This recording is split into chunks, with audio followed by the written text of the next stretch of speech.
Yo, what's up everybody, Jumping here, and today I'm going to be showing you guys how to get an item really easily to break damage limit on Magic in Final Fantasy 15.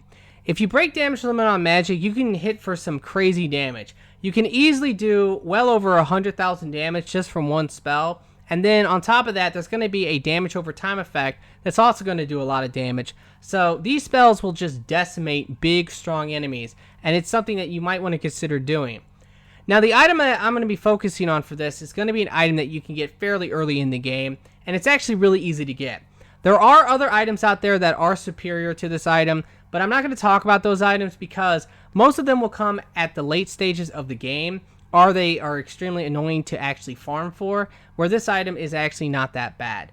The main thing you're going to want to do to get this item is make your way over to the Volcano Town, and I believe that you can get this bounty on chapter 7. I'm not exactly sure. I know that this bounty is chapter locked, meaning that eventually throughout the game as you're playing you will unlock the bounty. It does not matter what your hunter rank is, but you need to make your way over to this town, and eventually, let's say in chapter 7 or chapter 8, you will have this bounty, Feathered Giant of the Fire Smoke, and you're gonna have to go and kill a monster named the Zool. Now the Zool is that giant bird from the beginning of the game, and he's located on top of this volcano, which can actually be a bitch to climb to get to him.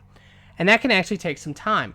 But I'm going to be showing you guys how you can actually skip the climb and get right to them and then farm them multiple times really quickly and get as many of these items as you can.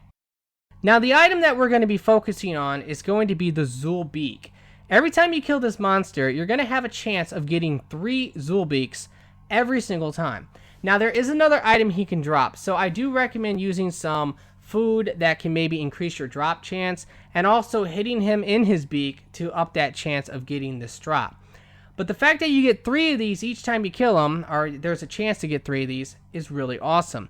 Because one of the things you're going to want to do when you're making a break damage limit spell is you're going to want to try to get 999 potency. The reason for this is because if you can get your potency up to 999, for me, it only takes 9 Zool Beaks to do this, so I just have to get it 3 times. But I do have the perk that will up my potency by 100, so keep that in mind. If you do not have that perk, then you can go ahead and maybe use 10 or maybe even 11 to get to 999. Now, when you have 999 potency, you're going to always hit for 100,000 damage, plus you're going to hit for more damage over time. So, in my opinion, I do think having 999 is a very good idea. Now, if I use 9 Zool Beaks, I will get 17 castings, but I do have the perk that will up my castings, which I personally feel is a very useless perk in the game, but I have it just because. Normally, you will have 15 castings of this with 999 potency, or maybe less. I'm not exactly sure. Let's say 899 because I have the 100 potency perk. So by putting more of this into it, you will get more castings of the spell. Now, as you're making one of these spells, I would recommend basically just making one element at a time. That way, when you come across an enemy that is weak to whatever element, you can just quickly switch to that spell and cast it against them. If you put all 3 into the spell, you're going to up your potency, but it's going to make the cast random when you use it. So it's not going to triple the damage or anything like that. It's just going to make it random as you cast it, which might not actually be good for you if you come across an enemy that is really strong against lightning, and because you have all 3 into it, you go ahead and cast it and you hit them with lightning, so you hit them for less damage than you would if you would have hit them for fire, for example. So I definitely recommend just using one element at a time. Now, this item, like I said, is not a guaranteed chance, but if you farm this guy long enough, you should be able to easily get enough Zool Beaks to actually break damage limit and have 999 potency. Now, this enemy is level 67, but honestly, he's really not all that tough. The weapon I'm going to be using for this primarily is going to be the Star of the Rogue, which you can easily get by chapter 8. It's not a problem. And it is a really powerful weapon, but I'm also going to be using enhancement. So, although I might be somewhat overpowered and all this because I'm level 99, just keep that in mind. If you use that setup with enhancement and the Star of the Rogue, you should be able to take this guy out fairly easily. So, what you're going to want to do is once you have the bounty, you're going to want to go ahead and ride your chocobo over to the dungeon. Leave your car in the town. Then you're going to want to go ahead and climb the dungeon and then rest at this camp that's up there by the bird.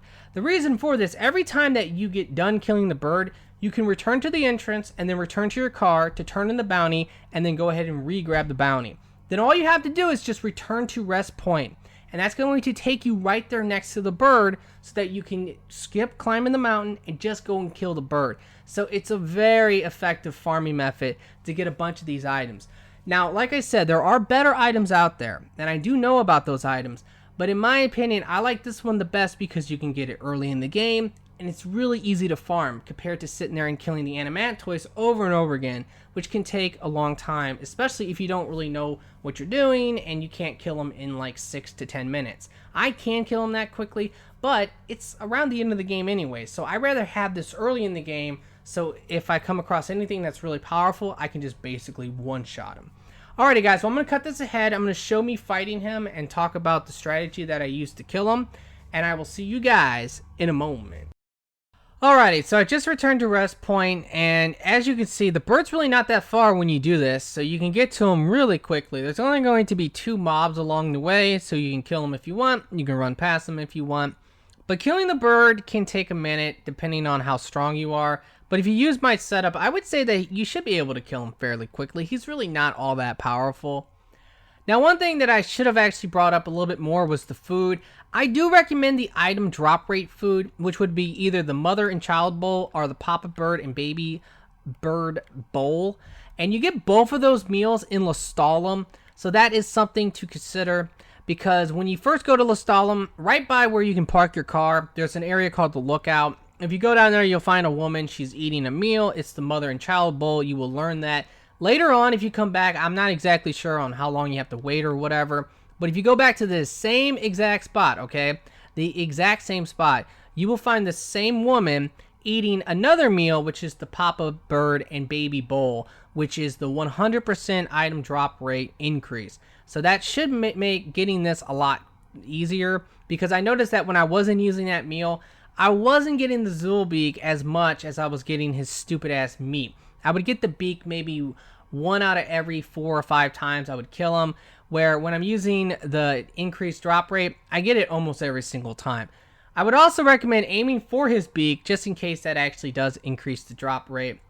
Another thing I wanted to mention as well, because I made a video about this recently, and I've seen a lot of people saying that it was patched. You can still glitch Aranea. There's no doubt about it. You can get her as a 5th party member. I'm on New Game Plus, and I went ahead, once I got to Chapter 9, I just went ahead and glitched her right away, and it worked. So the first thing I'm going to do for the fight is I'm going to point warp over here, then I'm going to point warp over there, and then I'm going to attack his beak a little bit, just to get the break sign. Once it says break, then I'm going to use enhancement. That's very important. Alright, so it just said break. I'm going to use enhancement to get the fire element, because I'm pretty sure he's weak to fire. And now I'm just going to go ahead and spam the Star of the Rogue. Okay, this is a really powerful weapon. It will kill you most of the time. It can be annoying because it can kill you, but it is really good. I'm going to go ahead and use a high potion just because I just killed myself. And I'm just going to keep warp striking and spamming this. As you can see, this shit freaking wrecks him. And I just got 3 Zulbeaks. So that's pretty much it, guys. That's all you got to do. And then after this, if you want, you just go ahead and return to entrance, then return to your car, grab the bounty again, or turn it in and then grab it, and then return to rest point. And repeat that over and over again until you get as many Zulbeaks to make as many spells as you want. So this is definitely a really good farming method if you want to get a bunch of break damage limit magic. Alrighty guys, well I really hope this has helped. If it has, will you please like the video for me? Be sure to subscribe for future videos, and I really do hope that everyone has a very nice day, and peace out.